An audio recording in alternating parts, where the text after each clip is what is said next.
سوتنا گلیشی لجهن گشتین دورا آمیدیه ایک ج آریشین هر سرکیه بو هولاتیان. لورا چاوره دهید کرن اف آریشهایی بدوماهی بهید. دانانا کارگاه ووارتنا گلیشی لکمالگاه قدشه ده آریشا سنور سیزده باجیروانیان چارسر کد.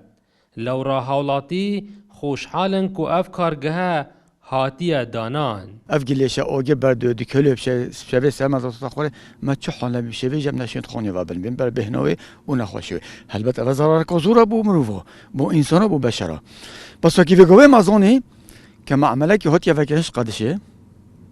اوه معامله اوه کو گلیشی بانکون کنو و بنیکو او پل گریدنو و وجه کنه او چلیتیتن او زانن بس با اوه کاره که بگله که باشه.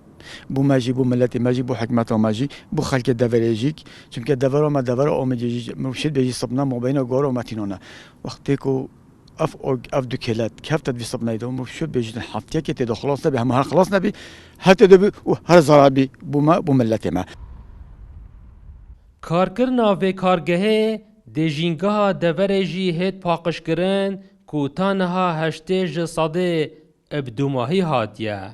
کارگاه وارتنا گلیشی الکمالگاه خدشه طبعا بو قضا آمیدی خرهاتیه دانان تقریبا 13 بلدی ده گلیشی خوینه و معمله قضا آمیدی خر ده شعاری شا گلیشی خلاص بیتنو ده هتا بارتن الدیف ستاندارد ده اندازیاری و جهانه.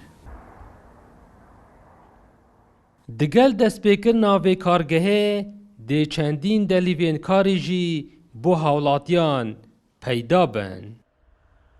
دلدار عارف کرسات نیوز دورا آمیدیه.